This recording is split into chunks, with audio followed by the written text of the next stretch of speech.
3.21 billion naira after receiving an initial request of 166.42 billion naira tabled by the Minister of Budget and Economic Planning, Atiku Bagudu. According to Otu, the purpose of the request was to seek the consideration of the Council for the approval and disbursement of funds through the Federal Account Allocation Committee to facilitate the implementation of the approved Anticipatory Action Task Force interventions aimed at mitigating the impact of anticipated flooding and other climate-related agencies across the country. We know that flooding now is almost a recurring decimal, and the federal government was happy that we are putting some retroactive steps to make sure that the mitigation comes on in time to save the states, he added, noting that states historically prone to flooding were specifically mentioned during deliberations.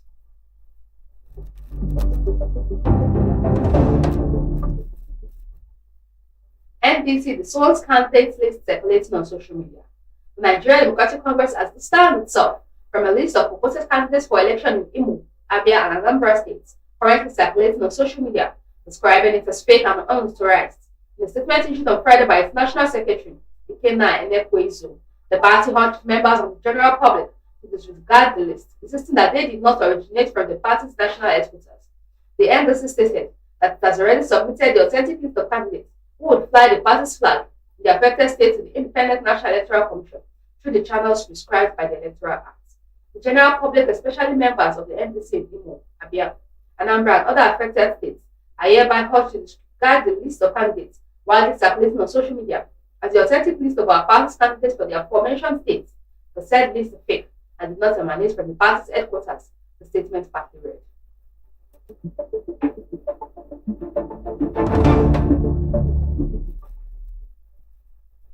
Oti unveils aircraft named after Chinua Achebe on the Chamanak. Abia State Governor Alex Oti on Thursday unveiled two newly acquired Boeing 737-800NG aircraft belonging to United Nigeria Airlines, named after the late literary icon and author of Things Fall Apart, Professor Chinua Achebe, and the Obi of Onitsha, Igwe Alfred Achebe. The unveiling ceremony took place at Nesto Aviation Services, Gate 4 Access Road, Local Airport, Ikeja, Lagos. Speaking at the event, Oti commended the chairman and founder of United Nigeria Airlines, Professor Obiora Okonkwo, for honoring distinguished Nigerians through the gesture. For remembering to honor our people, you will be honored, the governor said. Oti also praised the Minister of Aviation and Aerospace Development, Festus Keyamo, for promoting private sector participation in the aviation industry, noting that the government previously viewed itself as competing with private businesses.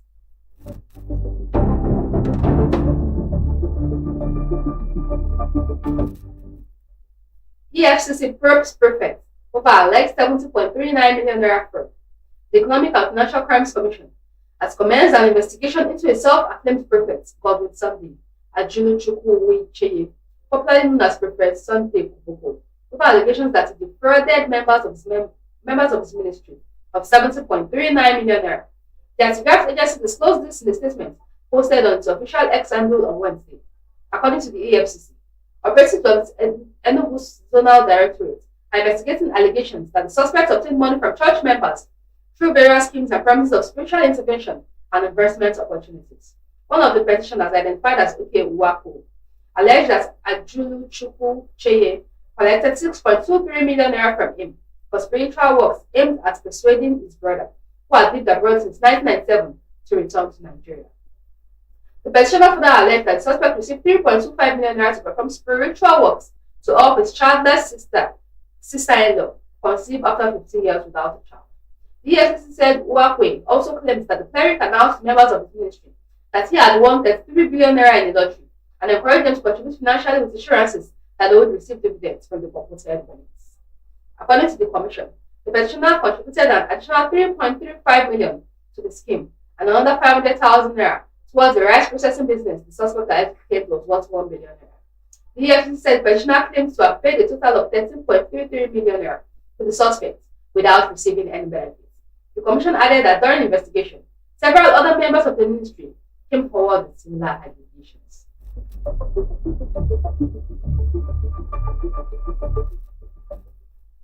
30 suspected cultists face trial in Ogun.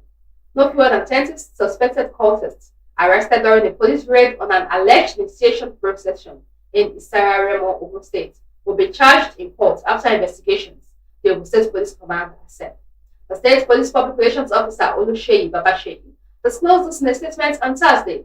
According to Babasheyi, the suspects were apprehended by operatives of the Violent Crime Response Unit in collaboration with detectives from Isara Area Command and Isara Division, following intelligence reports of an unlawful gathering.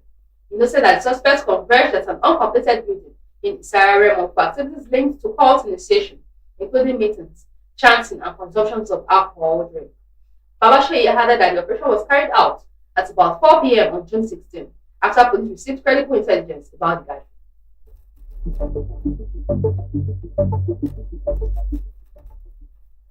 Ethiopia prisoner transfer deal aligns with renewed hope agenda, FG.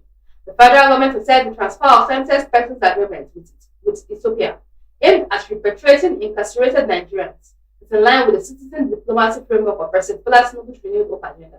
The Minister of Foreign Affairs, Ambassador Bianca Odumegwu Ojukwu, stated this in a statement issued on Friday and signed by the Special Assistant on Communication and New Media in the Office of the Minister of Foreign Affairs, Magnus Isi. She described the agreement as an important diplomatic milestone that prioritizes the welfare of Nigerians in the diaspora and reflects ongoing efforts to intervene in cases involving Nigerians facing difficulties abroad. The minister dismissed the purported circulation of various media platforms regarding the names and numbers of Nigerian inmates in Ethiopian prisons as fake, insisting that Nigeria does not have 126 inmates in the country. She also described some of the crimes that reported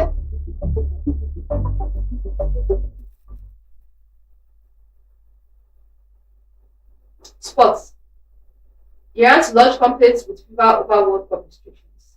Iran's World Cup team will lodge a complaint with FIFA, claiming they are being subjected to travel restrictions during the tournament in North America. The Iranian Football Federation spokesperson said on Thursday, despite having submitted its preparation schedule for the tournament well in advance.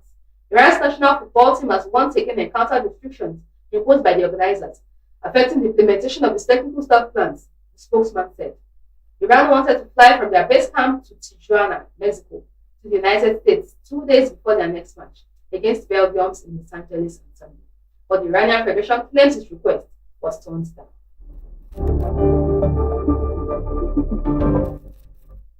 Canada trashed Qatar 6-0 in fourth World Cup victory. Canada trashed 9-man Qatar 6-0 to secure their first ever World Cup victory on Thursday, as Switzerland reignited their campaign with a resounding defeat of Bosnia-Herzegovina. Tournament co-host Canada had lost all 6 of their previous matches at the World Cup at the 1986 and 2022 finals, but brought that run of losses to a halt in spectacular fashion at Vancouver's BC Place Stadium, with Canadian Prime Minister Mark Carney wearing a replica Canada shirt among the fired-up crowd. The match side ran riot to secure a win that left them leading only a point against Switzerland to finish top of the group. A hat-trick from Juventus striker Jonathan David, 1 goal apiece from Sil Larin and Nathan Saliba, and the Mohamed Rania own goal sealed Canada's victory. The victory was marked, though, by a serious left leg injury to midfielder Ismail Kone, who was stretched off after being clumsily upended by Qatar's Asim Madibo in the 51st minute. Madibo was initially shown a yellow card for the challenge, which was subsequently upgraded to red. The stricken Kone was given oxygen as he was carried off the field, waving to fans. It was a great game even before Kone got injured, but I think after he got off, it was tough to focus on the game. Even finishing the game, we just wanted the game to end so we could all be together, David said.